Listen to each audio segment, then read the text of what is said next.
Well, back to Canberra now, and the federal government's decision to open 2 more detention centres to deal with the influx of asylum seekers for reaction. We'll go to our political editor, Chris Uhlmann. And Ali, I'm joined by Laura Smyth from the Labor Party. Good afternoon. Hi, Chris. And by Steve Ciobo, who is the member for Moncrief from Queensland.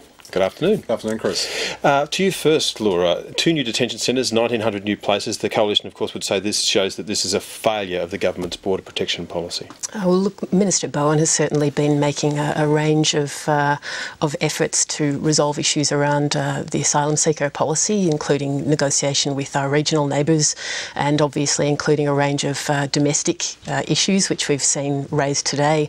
So I don't think that the policy developments that have happened today are particularly out of the ordinary. They are things that in the ordinary course of events and in terms of proper planning for the administration of our refugee program are in due course.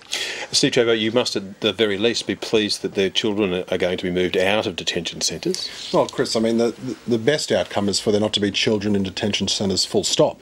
And the way that you make sure you don't have children in detention centres is to make sure you've got effective border protection. I hear another Labor Party member saying, well, this is just the ordinary course of business. Never lose sight of the fact we've gone from a situation where we had basically stopped the flow of boats into the country.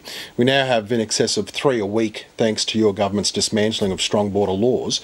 And we've got now Labor Party members that sit here and say, it's all okay, we've got it under control, this is all just part of the process.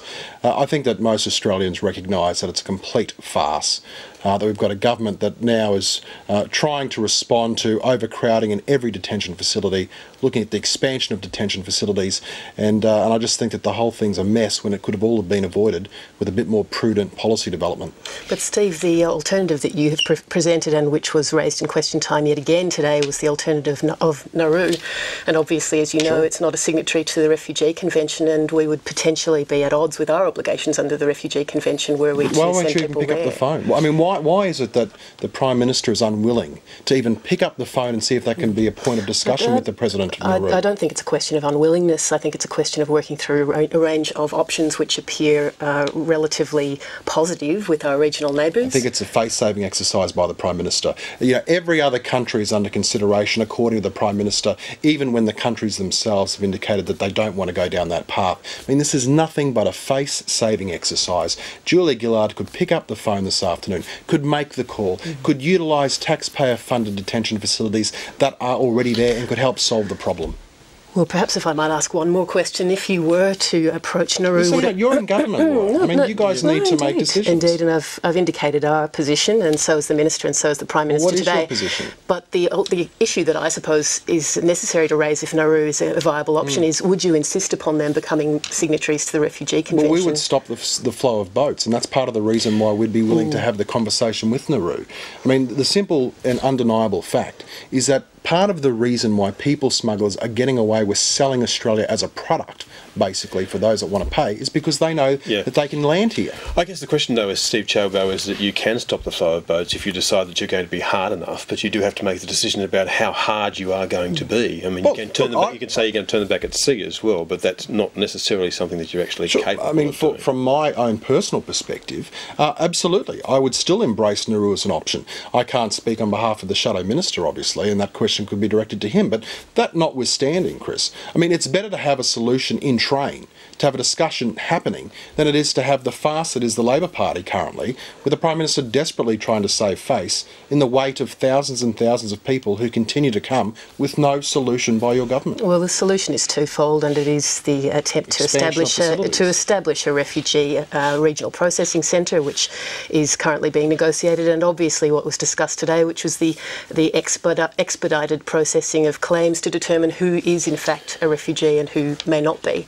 All right. Well, one of the other questions on show and question time today was about water. The Murray-Darling Basin Authority has delivered its guide to the draft plan, which everyone keeps pointing out is a guide to a draft plan, so we are a long way off yet.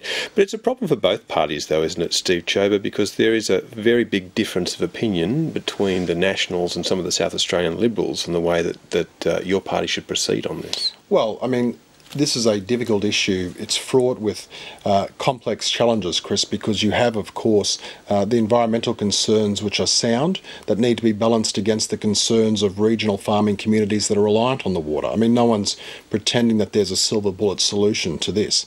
Our concern and criticism of the government, though, really surrounds the fact that this government has not been actively out there engaging in consultation with those affected communities. And, you know, we really feel that there needs to be a display of leadership now by the government, and not an obfuscation where they simply stand back and say, it's got nothing to do with us, we're just going to sit and wait. Do you suggest that we change the legislation which was implemented by your former government Laura, to reflect a different process of leadership? Second or third question to me about what to do on policy. You know, I think that, but that if you're putting up a viable alternative government, you need to articulate a coherent policy process. Very, very happy well, to. unfortunately, my problem is with your government's lack of policy direction. No, well, it appears as though it's a misguided view of the legislative framework that is in fact your problem and your party's problem, Steve, because we are following the process that is set out in the legislation established to basically enshrine the processes of the Murray-Darling Water Authority. So no leadership for how long from your government? It's not certainly not a question of an absence of leadership. We're simply following the appropriate processes, allowing the relevant authority to make its own analysis,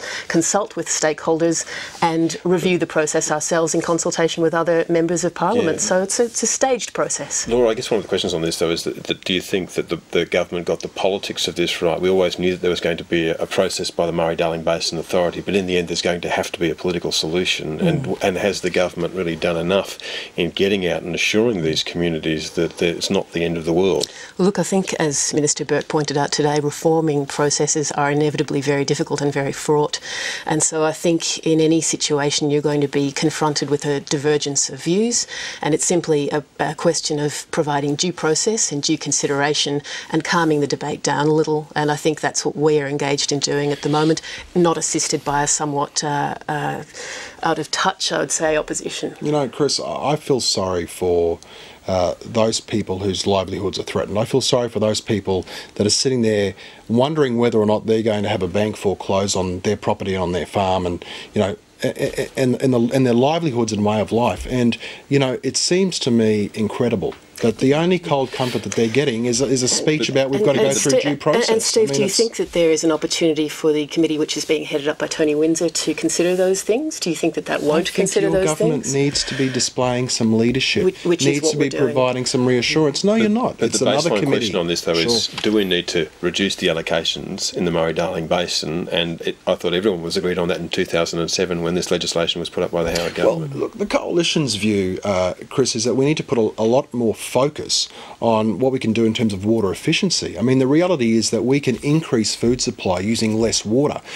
This is the direction in which the Labor Party should be striking out on. I mean, it behoves us to be out there talking about this in the vacuum that is Labor Party leadership. We can do a lot in the sector by more water efficient use, by better delivery mechanisms that don't have the same level of waste and of loss. And those are precisely the things which the committee is charged with considering. All right. Well, we'll move on because the debate on Afghanistan kicks off tomorrow with the Prime Minister and the opposition leader speaking, I think, each for half an hour after question time tomorrow. Laura, you won't get a chance to speak on this because you haven't done your maiden speech yet. But what is your view on Afghanistan? Do we need to start to look for a way out of that conflict? Look, I think it's an incredibly difficult question, and I suppose for me, foremost in my mind is the situation of the most vulnerable people in Afghanistan, and it was mentioned during question time today, women and girls, particularly in Afghanistan, and I suppose that informs a lot of my thinking around this question. And I think we do need to honour our obligations to the international community with which we joined in embarking on the intervention in Afghanistan, and the 46 other countries which have committed to this effort. And I think we certainly, as a government, have indicated that we are not simply staying in there sort of perpetually. We've indicated that we will remain in there for so long as it's necessary to sustain democratic processes and an appropriate security force. And I mean, that's a very difficult timeline to quantify, obviously, but I think it's appropriate to remain there.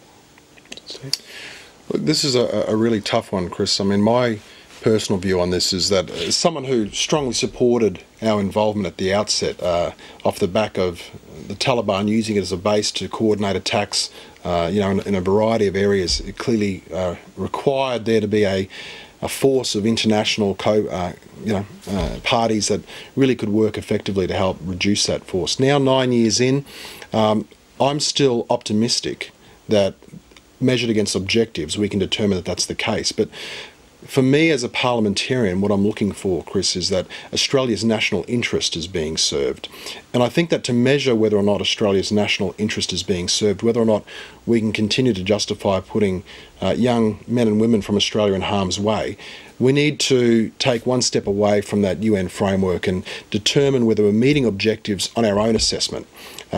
I'm concerned when we see increasing levels of, it would appear, corruption within the government taking place, when we seem to see a lack of recrimination for those kinds of things from the United Nations, that people would rightly question what we're up to, and that's part of what I'm trying to get to the bottom of over the next couple of days. And finally, Laura, it is a difficult one, isn't it? Particularly when the families of people who are who are dying in Afghanistan are seeing the government that's been empowered there is almost uniformly seen as being corrupt. It's difficult from, I suppose, either vantage point, and I've noted certain of the comments of those families of soldiers who have lost their lives in Afghanistan, and there are sort of evenly split views on either side, and I really don't envy their position in making the analysis of our current engagement, but I think it's for us as parliamentarians to be as informed as it's possible to be, and to continue to support our troops with whom we've made a significant commitment. Well, we're all looking forward to the debate. Laura Smyth, Steve Ciobo, thank you. Thank you. Thanks.